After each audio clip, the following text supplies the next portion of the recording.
As an addict, moderation doesn't really exist. It's a myth. Brad Pitt has recently come out and said that he is off the wagon, back to drinking again, only this time in moderation, under control. I am an alcoholic and I have 8 years of sobriety under my belt, and I have some thoughts as to whether or not being in control of alcohol or a chosen vice is truly possible if you are indeed an addict. So let's talk about it. I'm Matthew, a veteran and former paramedic of 17 years, and I battled with my own demons and my own addiction. And for 8 years now, I've been sober, but that didn't come easily, and it doesn't come easily.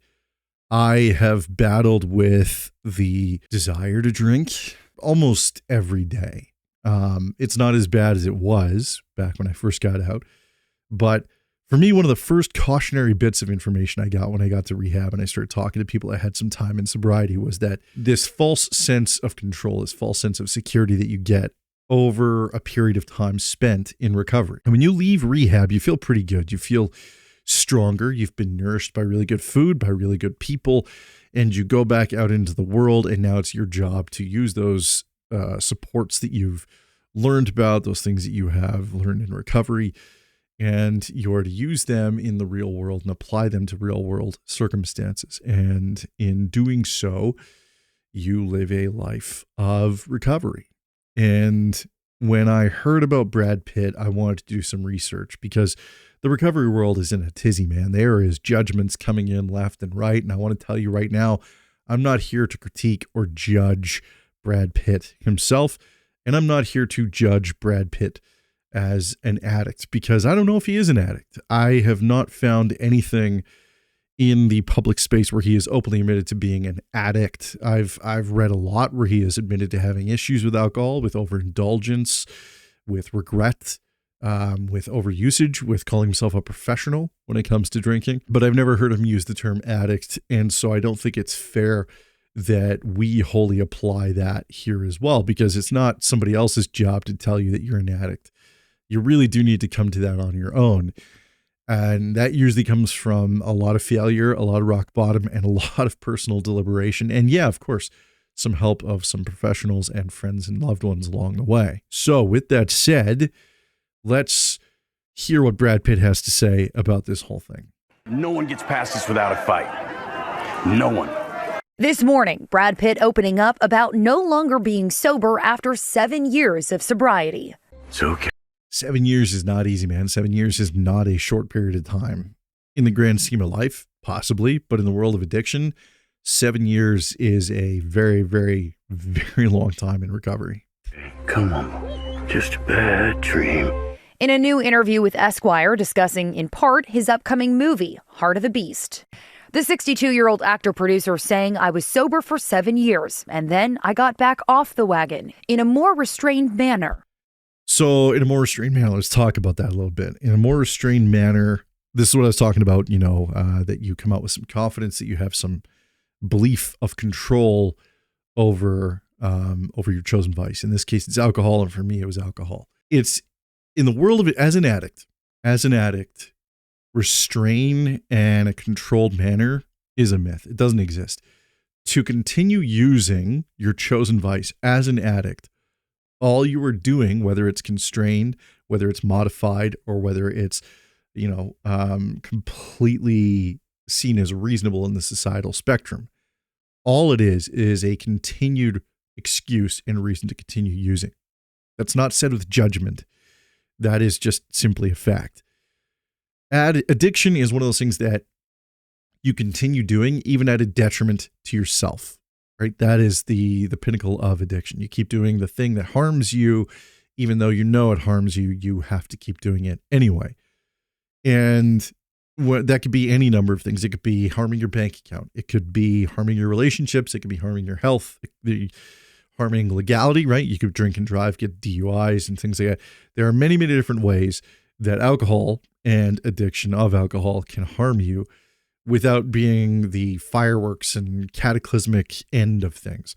So if you are an addict and alcohol is your chosen vice, in my personal opinion, abstinence is truly the only way to navigate that. That is the way I have chosen to navigate it, because I know me personally, I can't just have a drink. I can't just go to a bar, order a plate of wings and have a beer or even just 2 beers. If I have a beer, I need to get tipsy. I need to get borderline drunk. And then when I go home, I need to have more. I can't just switch to water, switch to Pepsi, whatever the case is. I can't do it. Go to a social setting. If somebody offers me a beer, I will then need to get tipsy. Maybe not at that social setting, but I will need to vacate and go find somewhere to have more beer. And the same goes for whiskey or whatever else it was. That's just me personally. And I got to know that about myself as I spent more time in rehab and as I've spent more time in recovery. Because would I love to drink? Yeah, I would, right? Both in social settings and celebratory settings, but also in moments where life is hard. Like I said, I'm a veteran and a former first responder. I live with PTSD. I was diagnosed in 2017, and I live with things every single day. And the quickest way to feel something other than, sadness and despair and the adrenaline that you feel from reliving certain things is to, in my opinion, drink a glass of whiskey, right? It's the quickest way to feel something and introduce a different feeling than what you might be feeling at that current moment. So would I love to be able to drink? Yeah, I would love to be able to drink, but I know where that road goes. I've played that record to the end before. I know where it leads, and it would, for me, greatly impact my ability to wake up in the mornings and to be a part of my daughter's lives and to go and be out in the social sphere. I would regress so much further than I will progress by being abstinent. And so to me, when he says this, that's one of the scarier things. This statement here, to me, it's a pretty problematic statement in a more restrained manner. That's good for a time. It's unlikely to stay there if there is actually an addiction component to this whole thing. It was 2020 when Pitt thanked Bradley Cooper publicly for helping him get sober. I got sober because of this guy, and every day has been happier ever since. That right there. It's easy to forget sometimes when you leave rehab. When I left rehab, it was kind of a graduation ceremony, right? We had a podium much like this, and you read off some things about your time there and et cetera. And you say goodbye to some people, friends that you made there, people that are still staying in the program because they got there, after you did, et cetera, et cetera. I have friends that are still, that I made in that program, and I have had people die that I was in the program with. And it's a very real thing. Addiction is a very painful and a very real thing. Remembering the happiness. So taking inventory of gratitude for me in the mornings, looking at gratitude, looking at reasons to be happy, looking at reasons why I'm happy is a huge motivating factor as to why I stay sober. Practicing gratitude when I am less than happy is another reason why I stay sober. It's easy to be grateful when you're happy. It's harder to be grateful when you are sad or when things aren't going quite your way. But to me, practicing gratitude when things are not going your way is even more an essential skill, especially when it comes to addiction and usage. So that's what I try to do. I'm not perfect at it. I never will be perfect at it. But addiction isn't about perfection. It's about progress over perfection. I drive that into myself every day. And I hope that whatever is happening in Mr. Pitt's life, that he can come back to this very moment where he said, every moment has been happier because of it, because that is such a profound statement. And it really is something that I hope he's able to come back and reminisce on. I got sober because of this guy, and every day has been happier ever since. The star first speaking about his sobriety in 2017 after he was asked if he missed alcohol. He told GQ magazine, we have a winery. I enjoy wine very, very much, but I just ran it to the ground. I had to step away for a minute. And truthfully, I could drink a Russian under the table with his own vodka. I was a professional. I was good. Me too. Yeah, me too. I would get tipsy before going to work. I would take little nips while I was at work off the flask, and I could function. I could go out and get absolutely destroyed the night before and still wake up for my shift the following day. And I could function in society, arguably for a time anyway, especially early in recovery. I could function better as an alcoholic and as a drunk than I did in those first few months and years after recovery, after getting out and becoming sober. because, the world becomes louder. Everything becomes more potent. All the things that I felt inside, they don't just go away. The things that I was drinking to drown and suffocate, they were still within me, and they were stuff that I had to address. But the only way to truly address them was to do so with a sober mind. And so I resonate with this statement that he's a professional and he was good. Yeah, absolutely. 100%. I don't know too many alcoholics that weren't and aren't great at being an alcoholic. It's when the wheels come off and you start to really suffer that the train starts to derail. And I'm assuming that a semblance of that must have happened in Mr. Pitt's life in order for him to have chosen to abstain for 7 years. Pitt saying he stopped drinking because he didn't want to live that way anymore. In the U.S., an estimated 27.9 million people had an alcohol use disorder in the past year, and on average, 2/3 of individuals treated for it relapse within 6 months. More recently, Pitt speaking to Dax Shepard in his Armchair Expert podcast, the two meeting at AA. I just thought there was just incredible men sharing. Yes. Their experiences, their foibles, their missteps, their wants, their aches, and just and a lot of humor with it. And I thought AA is a pretty remarkable place. It is horrifically sad and has moments of levity as well. It's kind of a microcosm for life. The irony about life is the longer you live it, the sadder you will become. And that's not said with pessimism or to be misanthropic. It's the longer you live, the more loss you will experience. And those losses live within you. The loss of your parents, the loss of a loved one, the loss of your wife, the loss of your husband, the loss of a dog, the loss of a grandparent, a best friend.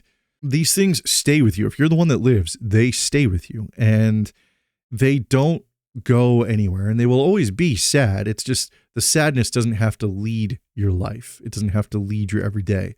But everything I do in life, every single celebration I have, every single wonderful moment, every single thing that I do, within the day, there is a measurable moment of melancholy. There is just a melancholy that I carry around with me every single day, and I likely will.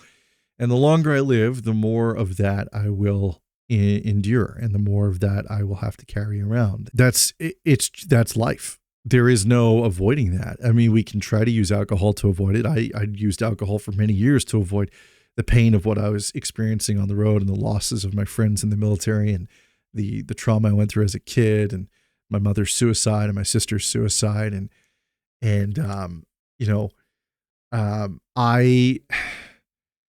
It is such a profound thing when you start to realize that, life comes with loss, and the longer you live life, even if it's a happy life, the more loss you're going to encounter. And thusly there is this kind of weight that you will have to drag with you.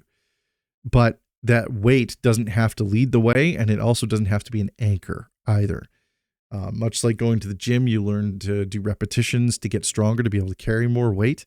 The same thing when it comes to life. The reason I think therapy is so important is because those are the repetitions for your soul, for your heart, for your mind, to get stronger, to get better, to learn different ways to carry, to learn healthier ways to carry. So you can live a blissful, beautiful, happy existence. You are going to encounter really sad, harrowing moments in life. That is just the great irony of living longer. The longer you live, the more loss you encounter. And with that, in AA, you experience so many stories of that. And that's where I first started to really kind of think about that, because I learned that my story is not unique. It's just uniquely my own, but everyone has a story. Everyone has a harrowing experience that they can share with you that can probably bring you to tears. And likewise, you have stories that you can bring people to tears with as well, because life is hard. It is a difficult journey, but it is also a blissful and wonderful experience. And AA is such a great microcosm of that, because you hear about people at their worst. You see people at varying degrees of recovery. You see people coming in after 24 hours of sobriety. You see people coming in that have relapsed after 30, 40 years of sobriety. It is such a profound place to experience humanity. Pitt now describes his new approach to alcohol as professional, saying he doesn't want to miss a morning because of a night drinking. The actor adding his mornings include catching up on the news, working out, and playing Sudoku. Guys. All right. Well, it's good to hear he feels in control, and we are happy for his journey. All right. Feeling in control and being in control are two vastly different things. You can feel like you're in control. Even if you know that you're out of control, you can lie to yourself and tell yourself that you're in control. You could say, look, I'm only having, a drink at night, or I'm only having this, on a Wednesday or whatever. I once stopped drinking for about 35 days because I wanted to prove to my therapist that I wasn't an alcoholic. And so I did. I white-knuckled it. White-knuckled the steering wheel of life and did not drink for 35 days to prove to her that I wasn't an alcoholic. And after my session of saying, hey, look, I went 35 days. I dropped about 10 pounds. I'm good. I can control this. To celebrate, I went out on a bender to prove that I wasn't an alcoholic to my therapist. I went on a bender, and it didn't end well. Let's just say that. And ultimately, it's why I ended up going into rehab. So, Brad Pitt, if it was me, if it was somebody talking to me the way Brad Pitt's been talking to the public sphere, I would advise against it. I would say, man, hey man, look, you got 7 years in the tank here. Life was happier for you. What does alcohol bring you? What is it bringing you that you were missing that you can't do as a sober person? Because if you're trying to fill a void and you're trying to do so with a sustenance that is designed for one thing, and that is to intoxicate, then there's clearly other things that should be thought about in priority sequence first, rather than taking that first sip. So I hope that whatever's going on, he works through. Maybe he's not an addict and he's just somebody who overindulges from time to time. That's very possible too. And maybe he does have control of it. That's also very possible. It's a very subjective journey, and I'm not here to judge, but I'm curious what you think. What are your thoughts on this? What are your thoughts on your own personal circumstances? Let me know it down in the comments, and I'll talk to you in the next one. But my grass is green from what I can see.